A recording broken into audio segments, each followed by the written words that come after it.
Vamos a comenzar a grabar el culto a partir de ahora, ya que al final, cuando yo le indique a Laurita que corte, quiero que vean al final un pequeño video, un pequeño documento sobre las 10 persecuciones que sufrió el cristianismo en los primeros 300 años. Porque el estudio que hoy tendremos de la iglesia de Esmirna tiene que ver con la experiencia de una congregación en un lugar definido, en el tiempo, pero también es una muestra de lo que podría ocurrir en diferentes momentos de la historia que ya han ocurrido y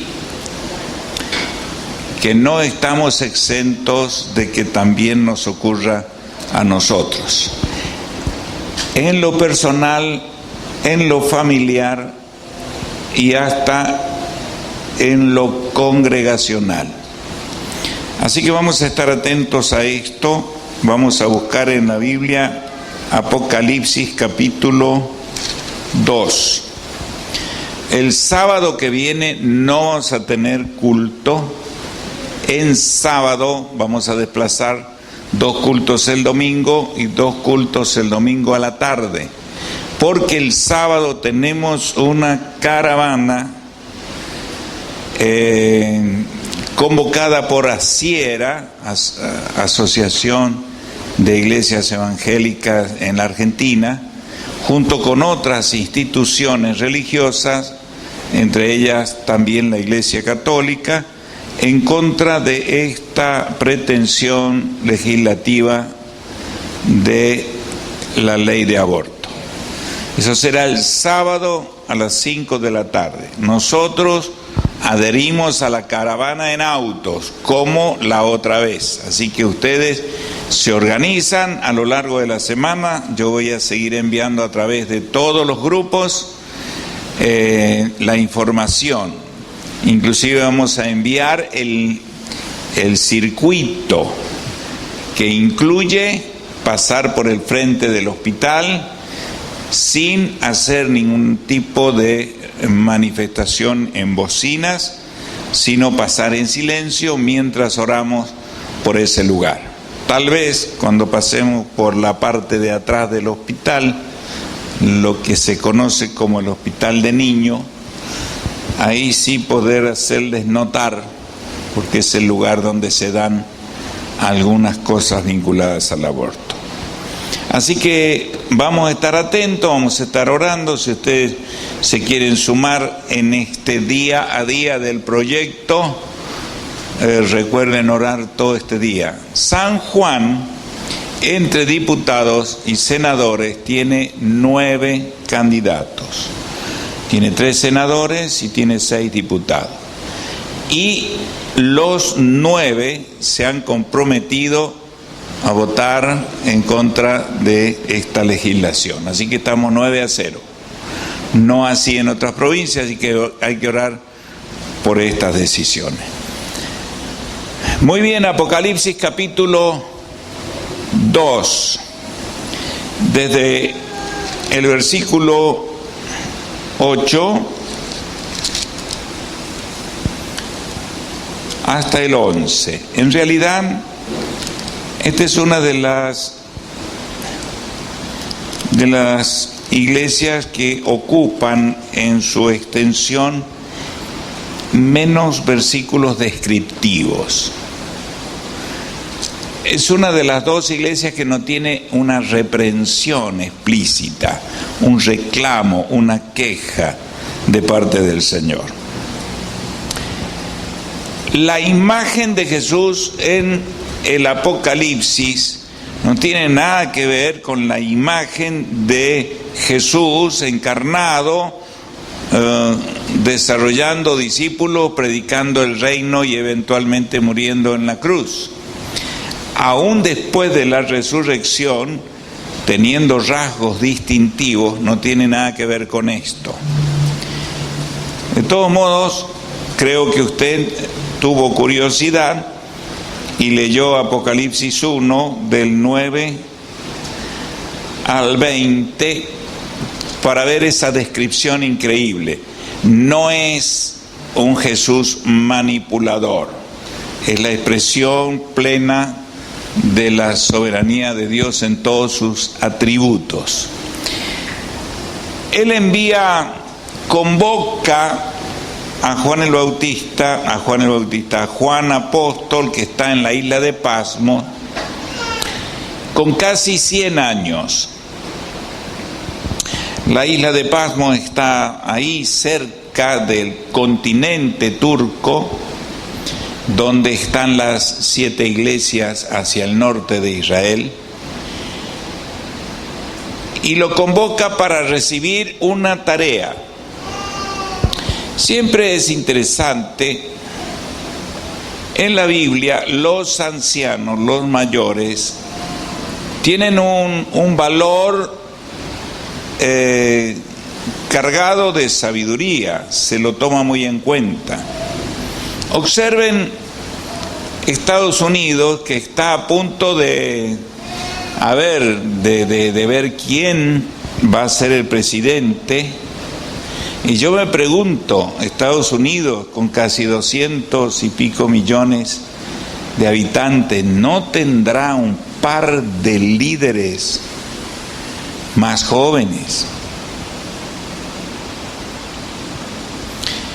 Yo me pregunto, ¿no tendrá la Argentina unos 10 o 15 empresarios con capacidad administrativa, gerencial, que puedan aportar para tomar decisiones que puedan llevar adelante este país? Que tenemos que soportar una dirigencia política con un nivel de corrupción importante. Me pregunto si los jóvenes que tenemos en la iglesia, los hijos que usted está criando, está poniendo una oración definida para gobernar, para influir, para dirigir, para ser de influencia, para que alcancen el máximo nivel de estupidez. ¿Usted ora por eso? Para que sea el joven, la niña más tarada que pueda encontrarse en la nación, llena de habilidades en las redes sociales, nada más que para perder el tiempo, sin capacidad para soportar o esperar el premio con tal de hacer lo que se debe hacer en el mejor tiempo. ¿Será que vamos a seguir repitiendo el criar hijos sin propósito y dejar que los adolescentes vivan sin límites, sin desafíos? ¿Será que nos vamos a sumar a esta nueva generación que está surgiendo y vamos a tener que ser tildados entre los tarados que no supieron hacer algo aunque le duela?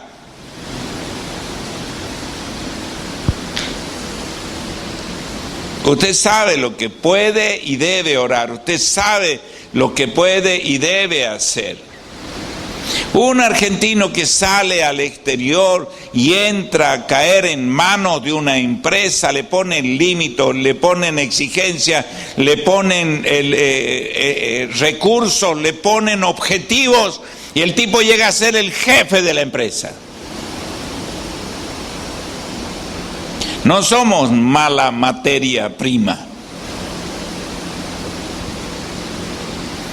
Y eso está ocurriendo aún con miembros de la iglesia, con nosotros, en un alto porcentaje. ¿Qué vamos a aportar en esta etapa de sufrimiento de la iglesia? 10 grandes persecuciones en el tiempo del Imperio Romano, hasta que Diocleciano hizo una declaración de cristianismo oficial, y por supuesto creo que esa fue la prueba más grande que la iglesia no pudo sortear. Cayó en la mediocridad total. Porque mientras había persecución habían valores, y si había persecución es porque había iglesia. Hoy en día usted se puede tomar la licencia que quiera como hijo de Dios, que no puede, que no debe, que no puede y no debe. No puede y no debe. Sin embargo, no pasa nada. Solo que el deterioro que está ocurriendo en su carácter no va a poder ser recuperado de hoy para mañana. Y en algunos casos no lo va a poder recuperar nunca más. Se le fue el tiempo, se le fue la vida. Se dio cuenta que en este año, usted va a sumar un año, feliz cumpleaños, le van a hacer un festejo, pero no va a poder decir que lo vivió significativamente, a menos que haya estado involucrado en el reino, más allá de la rutina cotidiana de comer, trabajar, dormir, hacer algunas cosas comunes. Si no estamos involucrados en algo trascendente en nuestra vida, es eso, rodar hasta caer. Escribe al ángel de la iglesia en Esmirna, el primero y el postrero, el que estuvo muerto y vivió, dice esto. Es interesante porque Jesús se manifiesta de una manera diferente con cada congregación. A cada congregación le llega un mensaje de estímulo en base a lo que Él es. Y en este caso Él dice el primero y el postrero, el primero y el alfa y la omega, el que estuvo muerto y vivió. Dice esto. ¿Qué dice? Yo conozco tus obras y tu tribulación y tu pobreza, pero tú eres rico. Y la blasfemia de los que dicen ser judíos y no lo son, sino sinagoga de Satanás. No temas en nada lo que vas a padecer. No temas en nada lo que vas a padecer.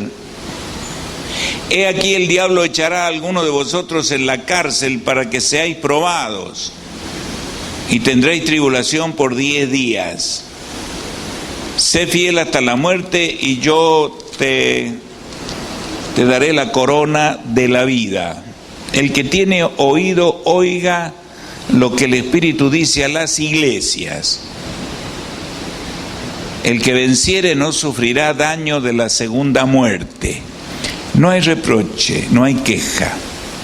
Ponme por favor Segunda de Timoteo 3:12 o 3:10 y vamos a ir leyendo. Preste atención, porque esta faceta de la vida cristiana uno no la vive hasta que la vive. O sea, el estar embarazada, Priscila, no significa que los 9 meses va a estar con dolores de parto. Puede que alguna vez tenga molestia, puede que alguna vez tenga dolores, pero los dolores de parto pertenecen al tiempo de parto y tiene nada más que un tiempo y no se puede compartir con nadie.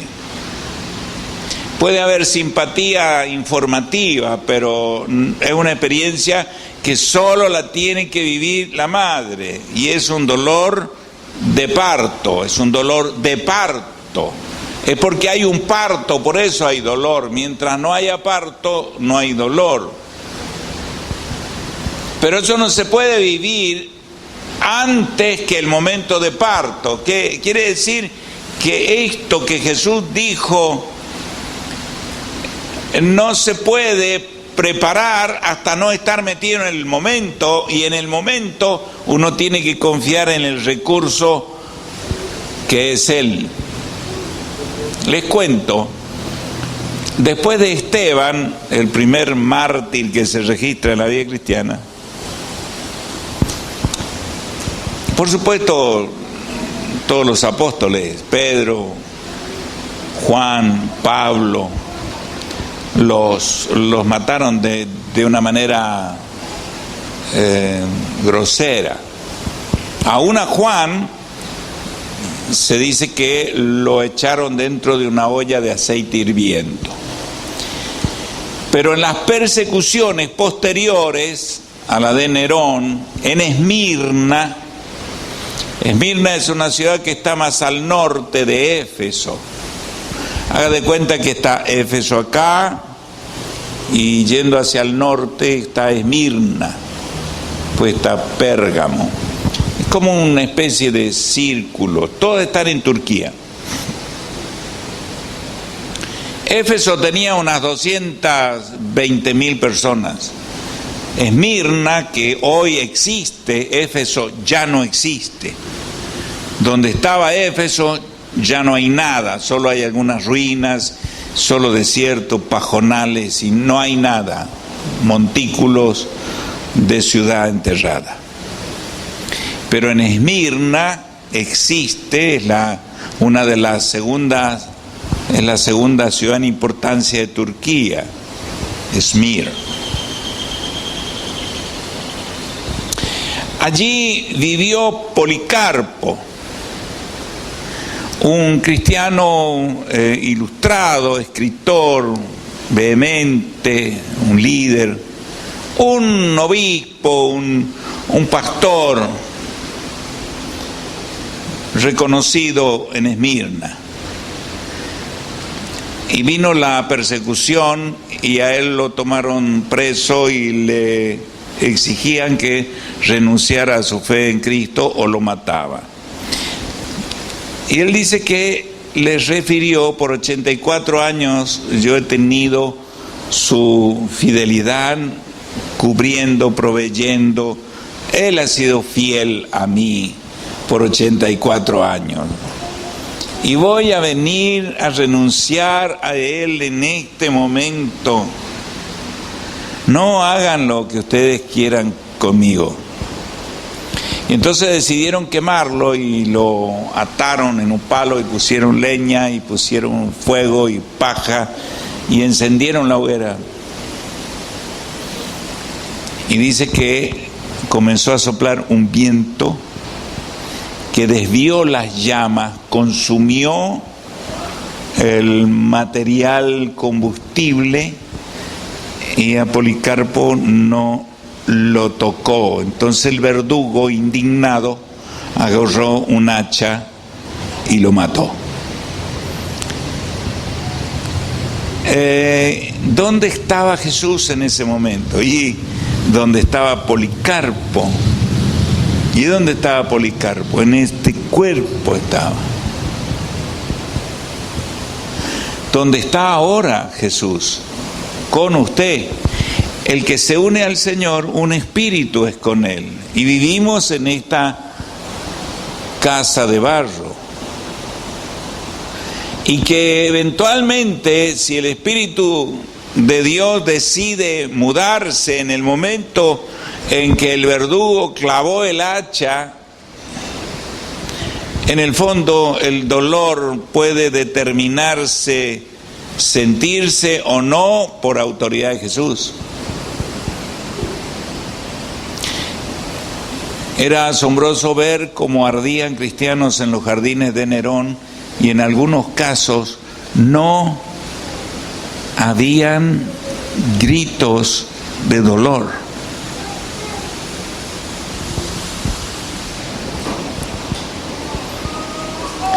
Creo que nosotros no vamos a experimentar la plenitud de la deidad del Señor Jesucristo hasta momentos de parto.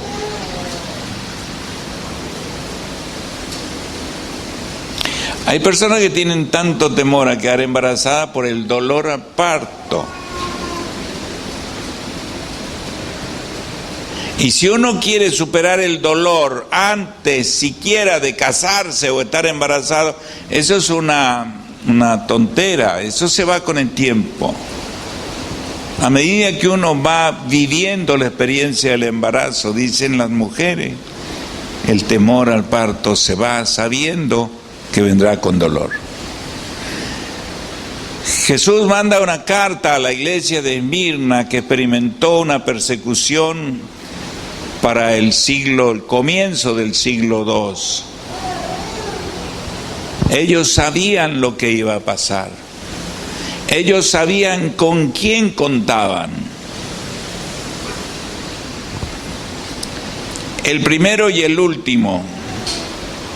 O sea, no hay ámbito donde yo no voy a estar. Y el engaño satánico en la mente de las personas, aún en los mejores momentos, es pensar que pueden vivir instantes sin que Él pueda saber, ver, estar, conocer lo que está pasando dentro de nosotros, con nosotros, fuera de nosotros.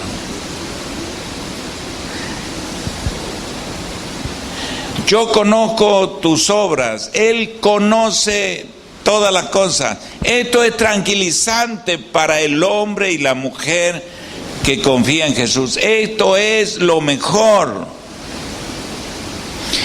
Y uniéndome a la palabra que Pri dijo del Salmo 19:4, sean gratos a ti los dichos y pensamientos míos. Hay muchos de nosotros que no nos animaríamos a decir en voz alta y en una reunión lo que estamos pensando. Leonor, ¿cómo estás? Hoy bien, que no has tenido buenos días. En la rodilla, en una sola. Viste vos, creo que Dios nos dio dos para por lo menos comparar, pero sería bueno que nos hubiera dado 4, así por lo menos caminamos con 3 como los chocos, ¿no? Pero bueno, 1,5, te bendecimos, te bendecimos. A ustedes no les duele la rodilla para caminar, ¿no? No, ninguno. Un poco a vos, claro. Bueno, ahí hay un tocayo. Pero ¿quién más puede entender a Leonor? ¿Cómo anda tu bypass? No es bypass.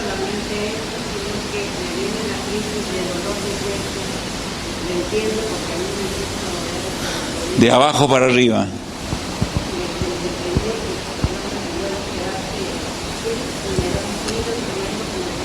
Hay que dejar el ritmo. Vamos a orar por eso también. El Señor conoce esos dolores porque está viviendo con vos.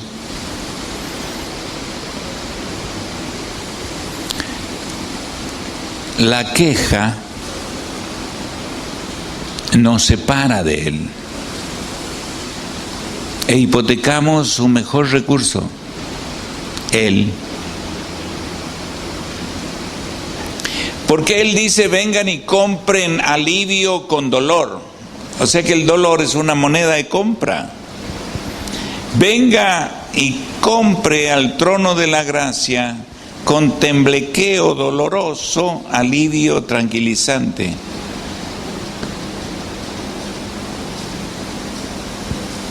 Yo conozco tus obras. La palabra conozco significa intimidad. El que se une al Señor, un espíritu es con Él. El Espíritu de Dios no necesita tener una experiencia física. Es una persona. Nosotros somos personas espirituales con experiencia física. Hasta que llega el momento en que la gente dice se murió. Ahí dejamos de tener una experiencia física y pasamos a ser una persona espiritualmente removida. Usted no se va a morir, ese tranquilo no se va a morir, se va a mudar. ¿Se va a mudar con dolor o sin dolor? No lo sé. Hemos tenido mujeres que han dado a luz sin dolor. Hemos orado para que tuvieran un parto sin dolor y estaban pariendo y no lo sabían. Está en Chacrita. Usted también parió sin dolor. Los tres sin dolor. O sea que ni supo lo que estaba dando a luz. Se enteró después. Ay, Señor, mirá a Mónica. Menos mal que Dios arregla después en el camino, ¿no? Claro, porque después tenemos una experiencia de nuevo nacimiento y ya eso, ya está. Qué bueno. El Señor conoce tu vida privada. Para bien, esto nos da un margen, un abanico en la actitud y en el estilo de nuestra oración. La queja por el dolor aumenta el dolor, porque es como si nos separáramos de los recursos. La queja siempre ha sido disciplinada en la Biblia a lo largo de la historia. Cuando el pueblo se quejó, vinieron serpientes ardientes que trajeron juicio de muerte más de una vez. La queja no es un alivio. Quejarse es un acto de rebeldía ignorante. Yo conozco tus obras y tu tribulación. Ustedes no saben lo que va a pasar con ustedes o con nosotros o lo que va a pasar como iglesia dentro de un tiempo.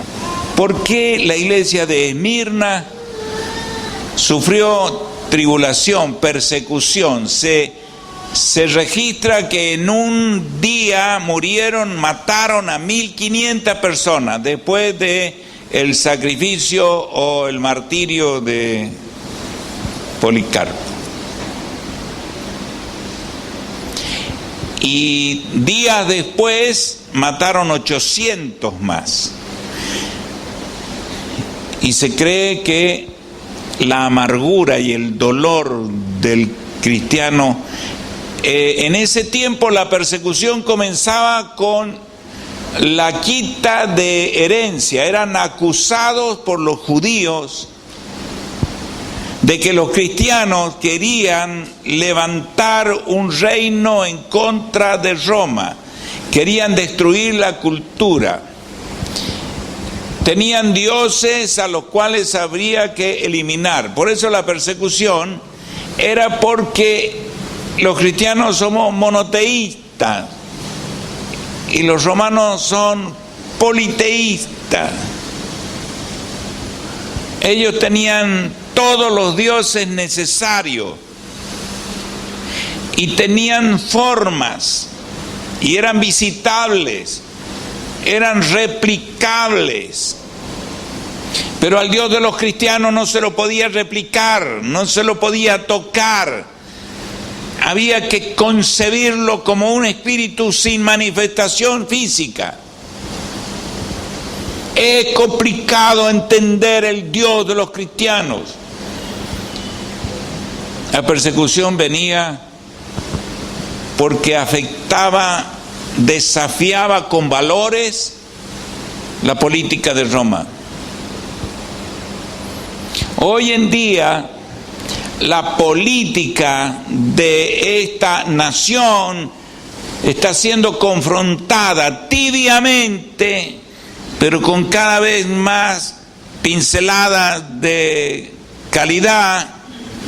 Está confrontando la política de la nación. Y en la medida en que esto ocurra con más firmeza, se va a levantar una persecución. ¿Qué dice el texto de Timoteo? El que quiera vivir piadosamente, inevitablemente va a sufrir persecución. ¿Quieres tener una vida cristiana, evangélica, tranquila? Calla tus valores. Nunca digas, no estoy de acuerdo con esto. Esto no es justo. Esto no corresponde a ley. La Constitución dice otra cosa.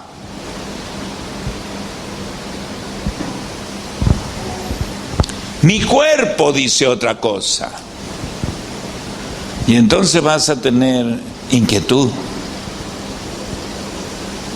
La Biblia dice, Pablo le dijo a Timoteo, Timoteo era la segunda generación de liderazgo que se hizo cargo de Éfeso.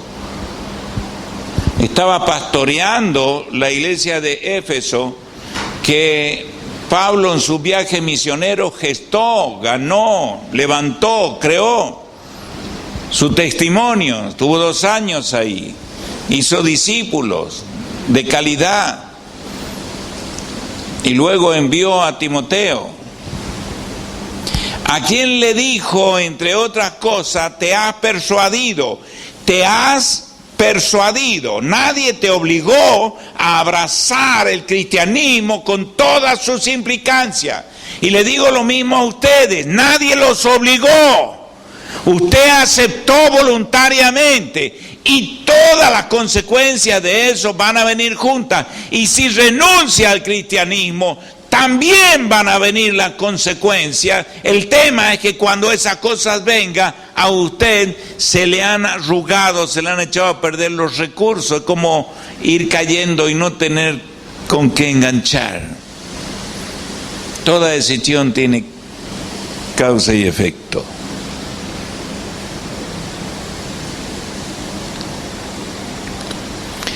Si nosotros en la Argentina seguimos con políticas materialistas, inevitablemente la brecha va a existir.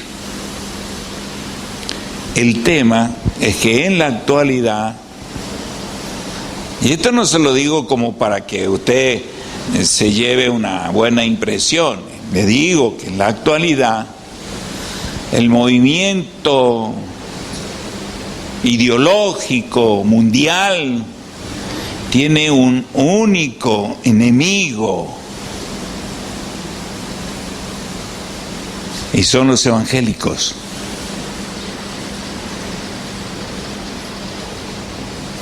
Porque no tienen una cabeza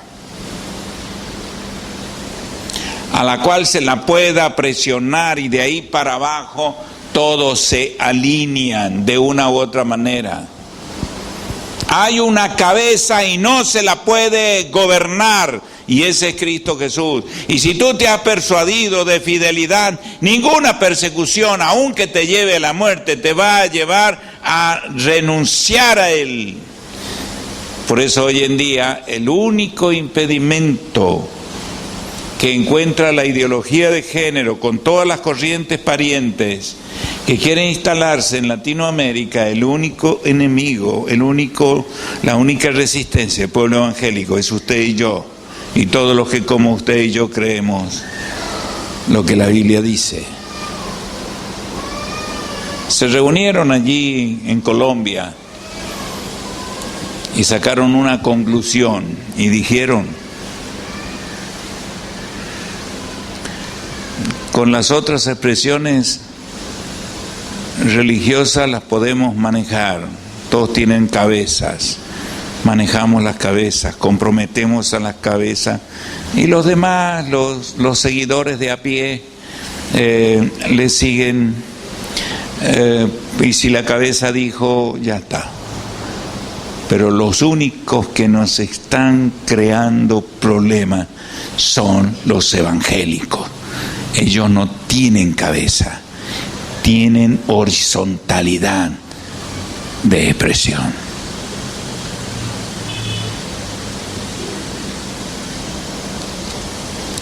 Yo conozco tus obras, van a sufrir persecución por 10 días. Algunos serán blasfemados, denunciados. Los mismos judíos acusaban a los cristianos porque ellos tenían temor de las consecuencias y las represalias. No querían ser identificados con los cristianos, aunque muchos de los primeros cristianos eran judíos. Por eso los mismos judíos a los cuales Jesús le dice son sinagoga de Satanás, eso significa que se juntan y ellos denuncian dónde se reúnen. Por eso en este periodo de Esmirna, Los cristianos se reunían en grandes cuevas, cavernas, catacumbas, grandes construcciones subterráneas que ellos mismos edificaban, y ahí se encontraban para adorar, para orar, para ministrarse. Y ahí eran denunciados, y ahí el ejército venía, y ahí les prendían fuego, y ahí los mataban. Nada de eso está ocurriendo todavía. La pregunta es, ¿y si eso empezara a ocurrir? ¿Qué va a pasar con usted?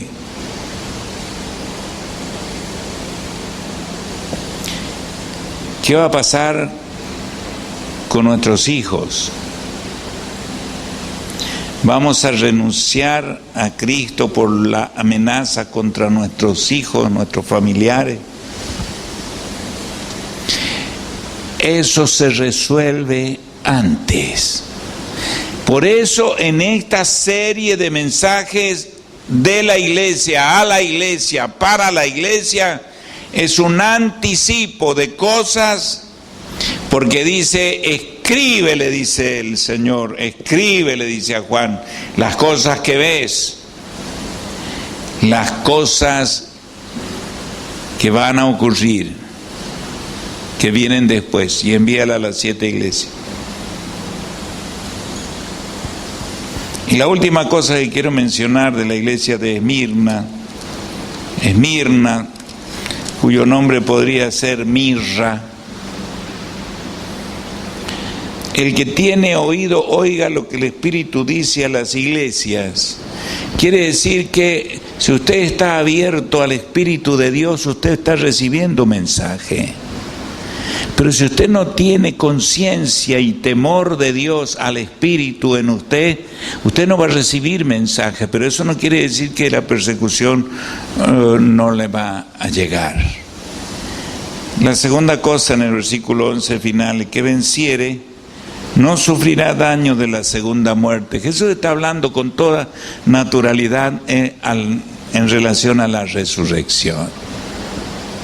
Pero dice que Él tiene esperanza de victoria en nosotros, el que venciere. Por supuesto, el que venciere tiene que vencer antes de luchar. Esta batalla se vence cuando uno se ve persuadido por un Cristo vivo y resucitado. Él dice, yo estuve muerto y vivo, y en otra carta dice, y viviré para siempre. Usted va a morir para los hombres, pero no va a morir para Dios. Hay un cielo eterno y un infierno eterno, y allí iremos a parar unos y otros. Nadie va a morir. Para los hombres nos mudamos de aquí, y la tierra va a recibir lo que de la tierra salió. Pero usted fue creado a imagen y semejanza de Dios, y usted no va a morir jamás, porque Dios ha puesto eternidad en su corazón.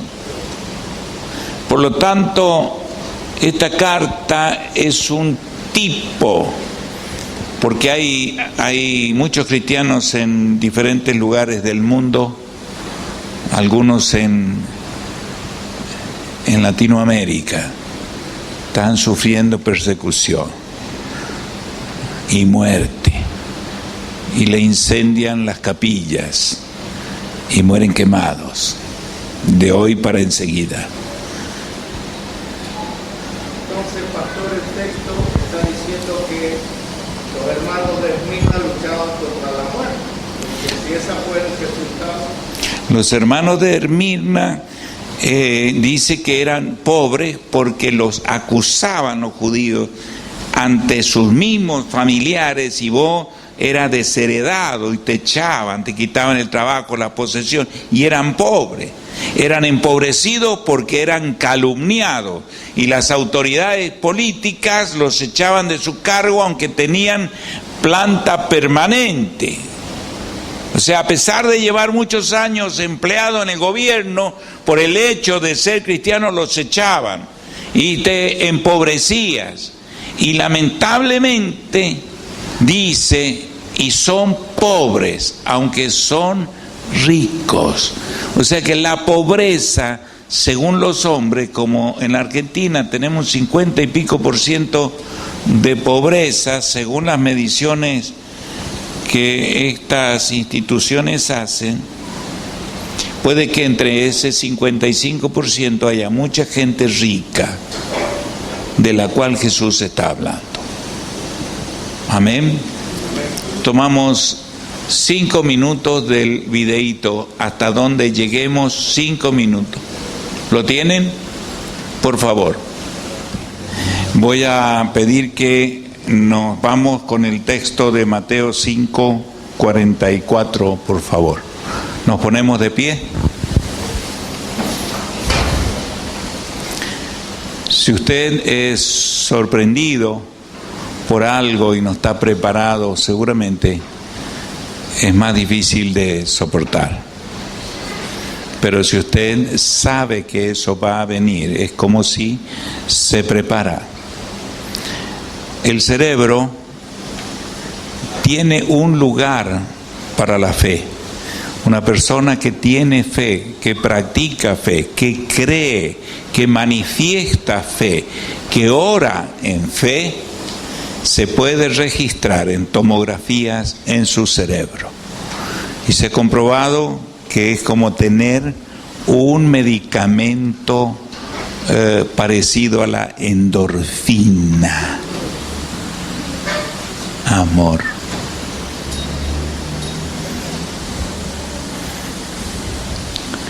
La fe se puede chequear. Por lo tanto, si usted se ha persuadido de que en algún momento una cosa así puede ocurrir, usted está mejor preparado.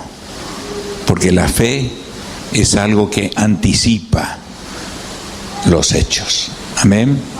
El texto dice: pero os digo, amad a vuestros enemigos, bendecid a los que os maldicen, haced bien a los que os aborrecen y orad por los que os ultrajan y persiguen. Eso hacía la iglesia. No hay registro de quejas, de represalias, pero la evidencia está en que los valores impregnaron y cambiaron.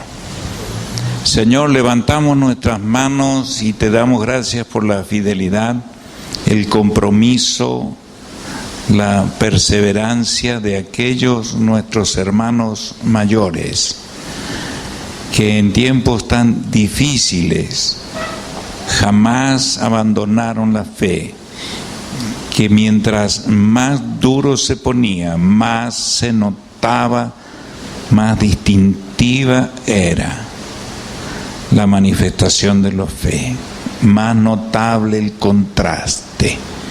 Señor, te imploramos, nos hagas instrumentos para tu gloria en este tiempo.